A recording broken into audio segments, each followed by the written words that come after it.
বাংলাদেশের সব মানুষের নাম বদলাতে পারে, বইয়ের পাতায় স্বাধীনতা সংগ্রাম বদলাতে পারে। বঙ্গোপসাগরের পানি সব যেতে পারে শুকিয়েও, গোটা রাজধানী কেড়ে নিতে পারে বুড়ি গঙ্গার ঢেউ। সুন্দরবন কেটে হতে পারে ইটের ভাটার লাকড়ি, শিল্পপতিরা দেউলিয়া হয়ে খুঁজতে পারেন চাকরি। চোর গুন্ডারা পেয়ে যেতে পারে মন্ত্রীর মর্যাদা, আইনের ফাঁকে কালো টাকা সব হয়ে যেতে পারে সাদা। অনেকেই বলে এই দেশ নাকি হুজুগ জাতির দেশ, দফায় দফায় বদলায় এর রং ঢং পরিবেশ। তাই বলে ইসলাম এদেশে হুজুগে হবে না শেষ, হুজুগে হবে না শেষ।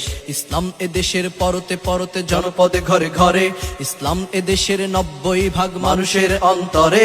ইসলাম নিয়ে কেউ ছিনিমিনি খেলে এমন সাধ্য নেই, আর কিছু থাক না থাক তবুও ইসলাম থাকবেই। সবকিছু বদলে যাক তবুও ইসলাম থাকবেই, আর কিছু থাক না থাক তবুও ইসলাম থাকবেই। সবকিছু বদলে যাক তবুও ইসলাম থাকবেই।